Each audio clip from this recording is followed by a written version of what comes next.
You're watching Statistics Made Simple, and I am Savita Valsang.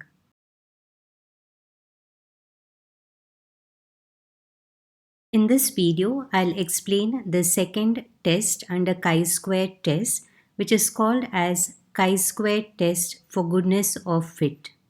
In this video, I'll explain the procedure for goodness of fit and solve problems of the first type. So this video is chi-square test for goodness of fit, procedure and problems part 1. So under goodness of fit, you will come across 3 different categories of problems, and I'll be dealing with the first type in this video.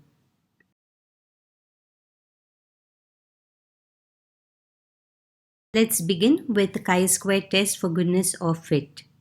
Starting, let O1, O2, O3, so on On be n observed frequencies, and let E1, E2, E3, so on En be their corresponding n expected or theoretical frequencies. So the notations are important. So use only capital O for observed frequencies, and for expected or theoretical frequencies use capital E. Now also keep in mind that usually when they give us a problem, the values which are given in the problem are the observed frequencies, and what frequencies we calculate, maybe by either fitting a binomial distribution, a Poisson distribution, that is called as the expected or the theoretical frequencies. Now under this test, the null hypothesis will be of the form H0. The theoretical distribution is a good fit to the given data, versus H1, the theoretical distribution is not a good fit to the given data. As an example, they may ask you to check if binomial distribution is a good fit to the given data. In that case, you will write H0 as the binomial distribution is a good fit to the given data, versus H1, the binomial distribution is not a good fit to the given data. So an important note here is the null hypothesis is usually written in the form as mentioned in the question, and the alternative hypothesis will be the opposite of H0. So this you will understand when we solve problems on chi-square test for goodness of fit. So remember that the null hypothesis will always depend on what is asked in the problem, and the alternative hypothesis will be the opposite of the null hypothesis.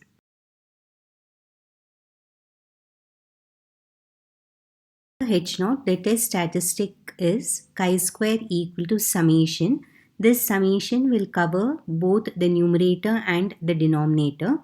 So it is summation O minus E the whole square divided by E, which follows chi-square n minus 1. Please observe that the square is only for the numerator, and I repeat again, the formula is chi-square equal to summation, which covers both the numerator and the denominator, O minus E whole square by E, which follows chi-square n minus 1. Now, why are the degrees of freedom n minus 1? We will discuss in the next few minutes.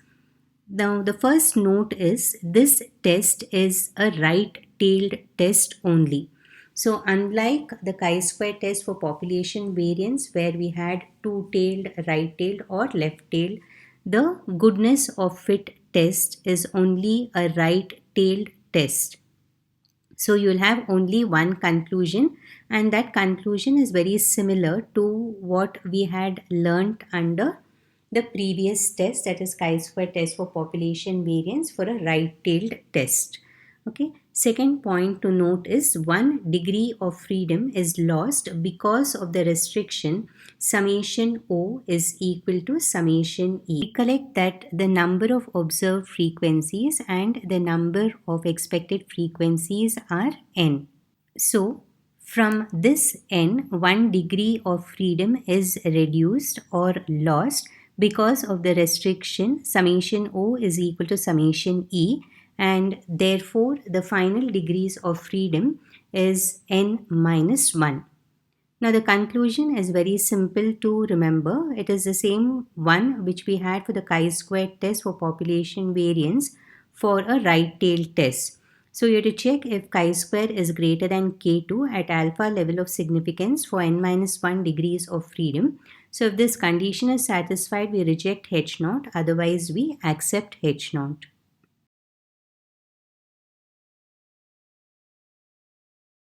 Next 5 points are very important from the examination point of view, especially when we solve the 10 markers of fitting of a binomial distribution or fitting of a Poisson distribution, and then checking for goodness of fit, which is a 10 marker. So let us start with the first point. The observations are independent and random in nature. Second is the total number of observations. That means capital N, it should be greater than or equal to 50. So you don't have to really worry about the first 2 points because it will be satisfied in the given problem. Now, the third, fourth, and fifth points are very important. So, always you have to check if the expected frequencies which you are finding out, whether they are greater than or equal to 5. Now note that the observed frequencies can be less than 5, but the condition is that all the expected frequencies, that is E, should be greater than or equal to 5. And if any of the expected frequencies are less than 5, then we use what is called as the method of pooling. So in this method, what we do is the expected frequency which is less than 5, it will be pooled. That means it is grouped or added with the preceding or the succeeding frequency to make it a value greater than or equal to 5. So it can be 5 or it can be more than 5. This you will understand when we solve the problems in my video, which is the chi-square test for goodness of fit part 3. Next, fourth point is depending on the number of times the values are pooled, the degrees of freedom are reduced accordingly. So if we group the values 2 times, then from n minus 1 you have to subtract 2. So depending on the number of times the values are pooled, the degrees of freedoms are reduced accordingly. And the last point is if any parameter is estimated from the observed distribution, 1 degree of freedom is reduced for each such estimation. Now, those who are aware of fitting of binomial distribution or fitting of Poisson distribution, you know that if the words like unbiased coin or unbiased die is used, okay, you will know that the parameter for the binomial distribution, that is P, will be half or it will be 1 by 6. So we know that the parameter is already given to us in terms of the problem. But sometimes we have also solved problems where the parameter is not known to you, especially for the binomial distribution and sometimes even for the Poisson distribution. So if the lambda value is not known or if the parameter p of the binomial distribution is not known, we have learned how to estimate the parameter. So if you recollect, we find out the mean of the given distribution and then you equate it to the mean of either the binomial or the mean of the Poisson distribution, and then you will get the value of lambda or you'll get the value of p based on whichever distribution we are considering. So only if the parameter is estimated by us, then we have to reduce 1 degree of freedom for each such estimation. So the third, fourth and fifth point will be solving problems in my video. Again, I am repeating, that is goodness of fit part 3, which is very important and it is a sure 10 marker.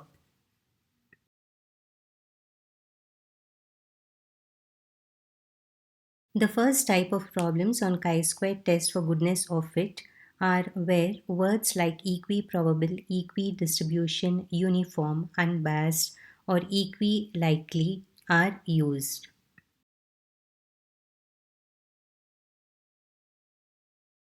Problems worked out in this video are 5 markers. Starting with the first problem, 10,000 digits are randomly chosen from the telephone directory and the following data is obtained.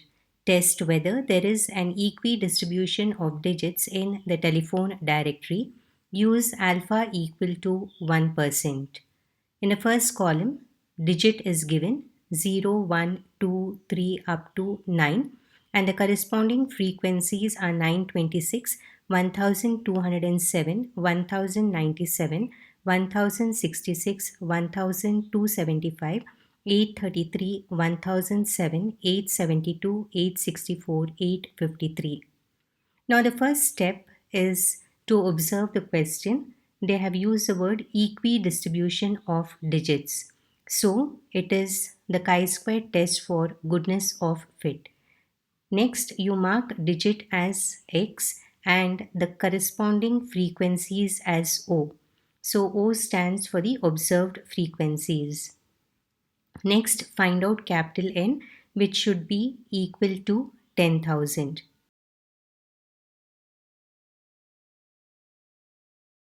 So let's start with the solution. Write given capital N is equal to 10,000, small n is equal to 10 and alpha is equal to 1%. So small n stands for the number of digits, that is 10.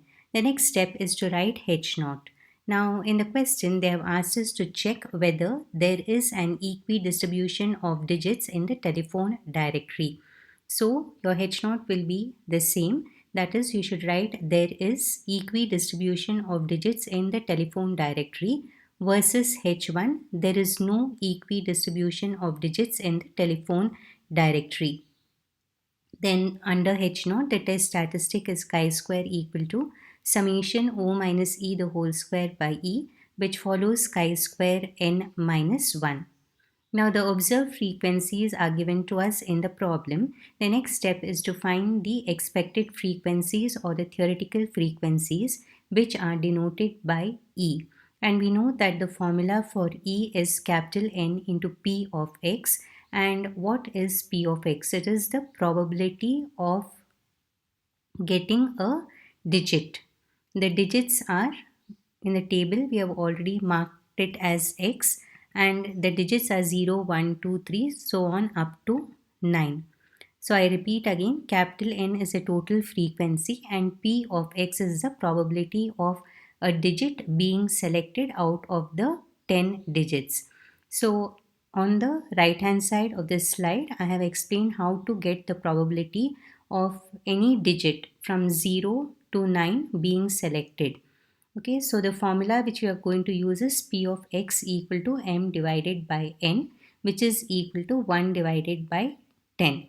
We know that N is 10 and M is the total number of outcomes which are favorable to getting any particular digit. Okay, so this is the basic probability. So P of X is M by N, which is 1 by 10, or it is the probability of any digit being selected out of the 10 digits. So substituting, we get capital E equal to 10,000 into 1 by 10, or you get E is equal to 1000.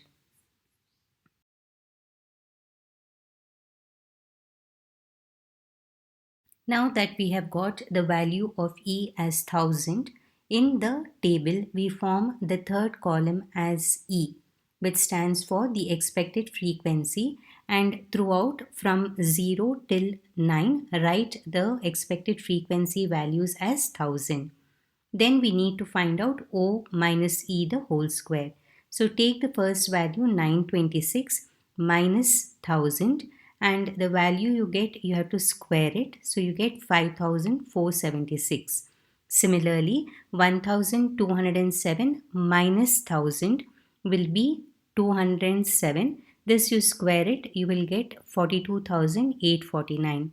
The next value is 9,409, 4,356, 75,625, 27,889, 49, 16,384, 18,496, 21,609. Now For the chi-square formula, we need summation O minus E the whole square by E.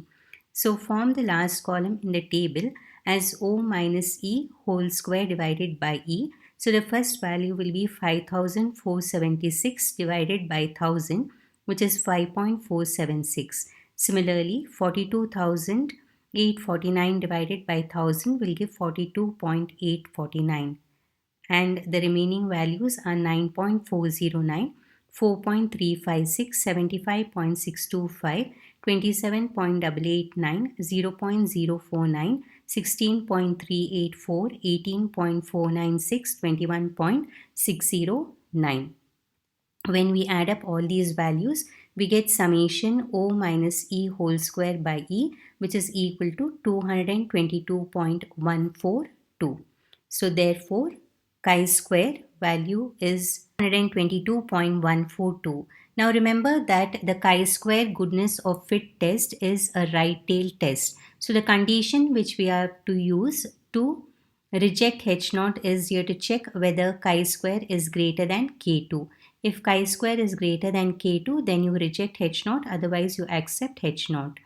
So the degrees of freedom here is n minus 1, which is 10 minus 1, which is equal to 9.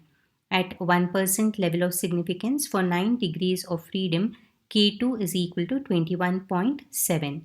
Next, write the conclusion. Since chi-square is 222.142 is greater than K2 equal to 21.7, at 1% level of significance for 9 degrees of freedom, we reject H0 and conclude that there is no equidistribution of digits in the telephone directory. Now, another important point to note here is, I had mentioned previously that all the expected frequency should be greater than or equal to 5. Otherwise, we have to make use of the method of pooling. Now here in this particular problem, the E values are all 1000, which is greater than 5. So we don't have to use the method of pooling. So it is necessary to check for most of the problems whether the expected frequencies are greater than or equal to 5 or not. But in this first type, usually the expected frequencies are greater than 5.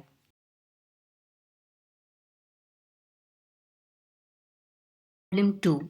84 accidents that occurred in a city in a year are calculated according to the day of occurrence and are as follows. Test whether there is an equidistribution of accidents. In the first column, we have day, Sunday, Monday, Tuesday, Wednesday, Thursday, Friday, and Saturday. The corresponding frequencies are 7, 16, 8, 15, 11, 11, and 16. Now, since the word equidistribution is used in the problem, it will be chi-square test for goodness of fit, that is of the first type. So mark the days as X and the corresponding frequencies as O, which are the observed frequencies.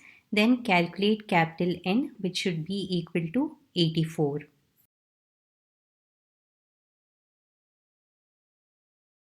Starting with the solution, write given capital N is equal to 84 and there are 7 days in a week, so N is equal to 7, and as alpha is not mentioned, you have to take it as 5%. Then H0 will be as what is asked in the question, that is there is equidistribution of accidents in a city versus H1 there is no equidistribution of accidents in the city. Then under H0, the test statistic is chi-square equal to summation O minus E whole square by E, which follows chi-square N minus 1. Now keep in mind that the summation sign should actually cover both the numerator and the denominator, and where E is equal to capital N into P of X. So what is P of X? It is the probability of an accident occurring on any particular day in a week. So use the formula P of X is equal to M divided by N, which will be equal to 1 by 7. So since the total number of days in a week are 7, the probability of an accident occurring either on Sunday or Monday or Tuesday or any particular day in a week will be 1 by 7. So E will be equal to 84 into 1 by 7 and we get E equal to 12. So here you observe that the expected frequency or the theoretical frequency E is a value greater than 5. So you don't have to use the method of pooling.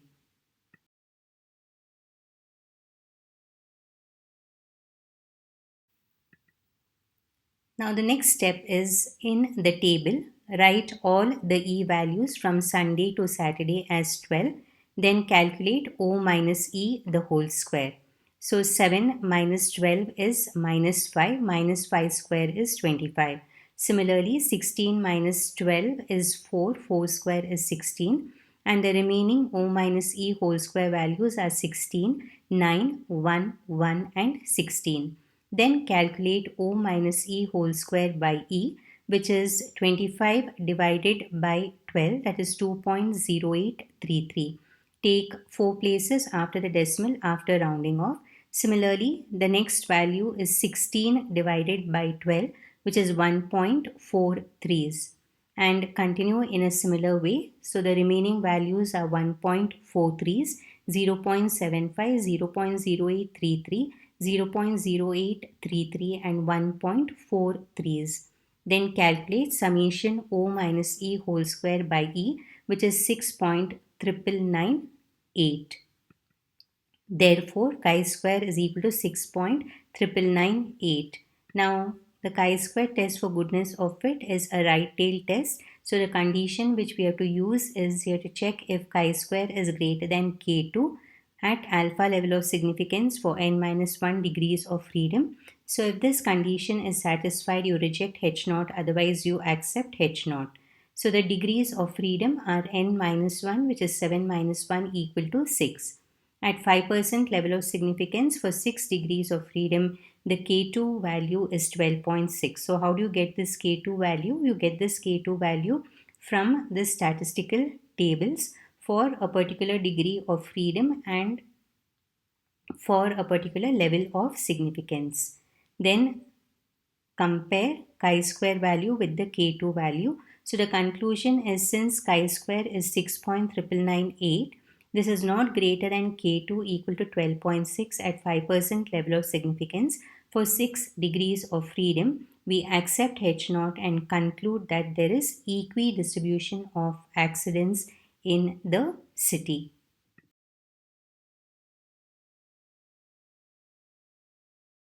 Problem 3. To verify that a die is unbiased, it is tossed 60 times. Test at 5% level of significance that the die is unbiased. So in the first column we have a result 1, 2, 3, 4, 5, 6 and in the next column we have number of throws as 15, 15, 7, 8, 9 and 6. So in the question they have asked us to check whether the die is unbiased. So it falls in the category of chi-square test for goodness of fit, the first type. So mark the result as X and number of throws as O. Find out capital N, which is equal to 60.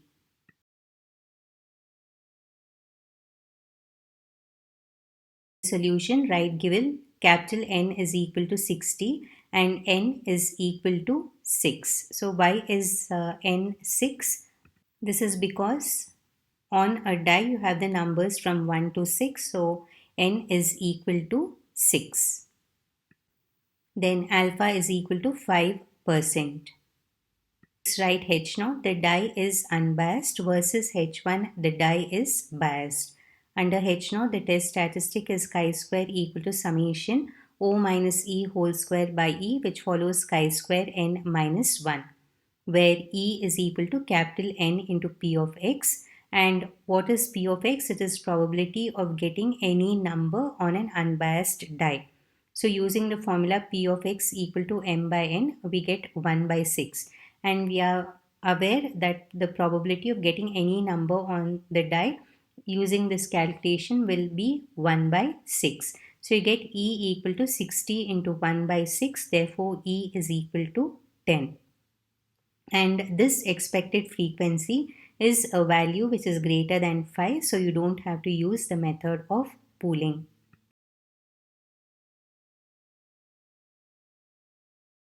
In the table, form the third column as E and write the value as 10 for the results from 1 to 6. Then find out O minus E whole square. So 15 minus 10 is equal to 5. 5 square is 25. Similarly, if you take the next one, it is again 15 minus 10 is 5. 5 square is 25. Similarly, 7 minus 10 is minus 3. Minus 3 square is 9. Then we get 4, 1 and 16. Then calculate O minus E whole square by E. So 25 by 10 is 2.5. Again 25 by 10 is 2.5. 9 divided by 10 is zero point 0.9. Then 0.4, 0.1, 1.6. And we get summation O minus E whole square divided by E is equal to 8. So in other words, it means that chi-square is equal to 8, which is the test statistic. Now the condition is you have to check if chi-square is greater than k2, then you reject h0, otherwise you accept h0. So the degrees of freedom is n minus 1, which is 6 minus 1 equal to 5. So at 5% level of significance for 5 degrees of freedom, we get k2 as 11.1 from the statistical table. Now write the conclusion. Since chi-square is equal to 8, which is not greater than k2 equal to 11.1 at 5% level of significance for 5 degrees of freedom, we accept H0 and conclude that the die is unbiased.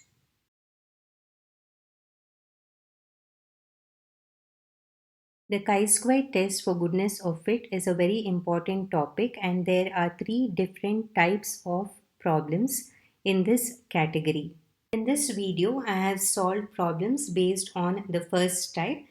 Thank you all for watching and look out for my next video, that is chi-square test for goodness of fit part 2, where I will solve the next type of problems.